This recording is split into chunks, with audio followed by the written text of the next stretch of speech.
Israel और Hamas में जारी जंगी हालात के बीच यमन के हूती विद्रोही लगातार खौफनाक रुख अपनाए हुए हैं। इजरायल विरोधी हूती विद्रोही शुरू से ही हमास का समर्थन करते आए हैं। हूती लड़ाके यहूदी देश इजरायल पर लगातार हमलावर हैं। लड़ाकों की ओर से इजरायल पर सीधी मिसाइलें भी दागी गई हैं, तो इजरायल से जुड़े जहाजों को निशाना भी बनाया जा रहा है।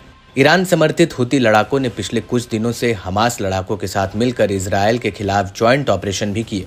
एक बार फिर यमन के हूती विद्रोहियों ने दावा किया कि लाल सागर से लेकर अरब सागर तक और अदन की खाड़ी से बाब अल मंदब स्ट्रेट में लड़ाकों ने कई हमलों को अंजाम दिया। हूती विद्रोहियों के प्रमुख सैयद अल हौथी ने खुलासा किया कि अमेरिका, इजरायल और ब्रिटेन से जुड़े जहाजों पर हमलों की संख्या में 170 का आंकड़ा पार कर गई है। हूती लड़ाकों ने अपने घातक ऑपरेशंस के जरिए 25 से ज्यादा बैलिस्टिक और क्रूज मिसाइलों, ड्रोन और नौसैनिक जहाजों के साथ ये जोरदार हमला किया है। हूती विद्रोहियों के मुखिया ने अमेरिका और ब्रिटिश जहाजों के नेविगेशन सिस्टम की खामियों पर भी बड़ा खुलासा करते हुए कहा कि एक बार जब वे गुजरते हैं तो उन्हें निशाना बनाया जाता है।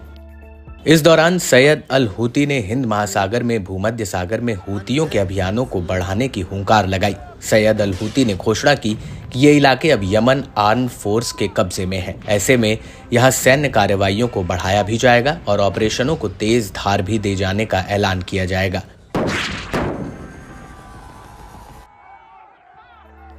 हूती ने बताया कि अमेरिका ने इस सप्ताह यमन पर 13 हवाई हमलों के साथ निशाना बनाया। हालांकि यमन आर्म फोर्स इन हमलों से डरने वाली नहीं है, न ही इन हमलों का उनके मंसूबों पर कोई असर पड़ेगा, न ही इन हमलों से हूतियों को काबू किया जा सकता है। यमनी अभियानों से दबाव में आया अमेरिका बौखलाहट में हवाई हमले कर रहा है। इस सब के बीच यमन नेता ने गाजा में चल रहे नरसंहार पर नाराजगी जताते हुए वैश्विक संस्थाओं और अरब देशों के रवैये पर सवाल उठाया। सैयद अब्दुल मलिक अल हूती ने कहा कि गाजा को लेकर अरब देश अब तक खासे शांत और उदासीन रहे हैं। इजरायली कार्रवाई से गाजा में हुए विनाश पर अरब मुल्कों की चुप्पी खास हैरानजनक है।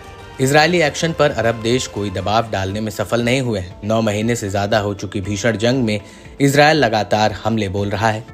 इस दौरान सेफ जोन घोषित इलाकों पर भी घातक हमले ने मिडिल ईस्ट में टेंशन फिर बढ़ा दी है। यमनी नेता ने इस बात पर जोर दिया कि हमास की मिलिट्री विंग अल कासिम ब्रिगेड से इजरायल और अमेरिका खासे सकते में है। लड़ाकों की ओर से लड़ी जा रही खतरनाक जंग ने इजरायली बलों की मुश्किलें बढ़ा रखी हैं। गाजा में हर कदम पर इजरायली बल अपनी जान से हाथ धोते जा रहे हैं। जमीनों में छिपाई IED से लेकर घात लगाकर हमले और रिमोट बम से लेकर मशीन गनों के ताबड़तोड़ इस्तेमाल से इजरायली बलों और हमास लड़ाकों के बीच आमने सामने की लड़ाई लड़ी जा रही है।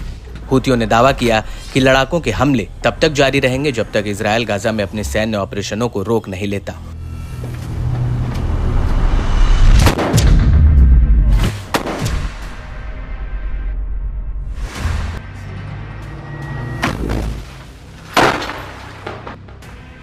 अल हूती ने यमन और सऊदी अरब के रिश्तों में बढ़ती खाई पर भी चौंका देने वाला बयान दिया। उन्होंने कहा कि अमेरिका सऊदी अरब के अर्थतंत्र को हिलाने के बाद अब उसकी सेना को उलझाने की तैयारी में है। अगर सऊदी यमन के लोगों के खिलाफ हमला बोलता है तो उसके गंभीर नतीजे भुगतने पड़ेंगे। बता दें कि हाल में यमन आर्म फोर्स के सैन्य प्रवक्ता ने भी सऊदी को चेतावनी भरे लहजे में तीखी धमकियां दी थी। ऐसे में एक बार फिर दोनों के बीच टकराव की आशंका बढ़ने लगी है।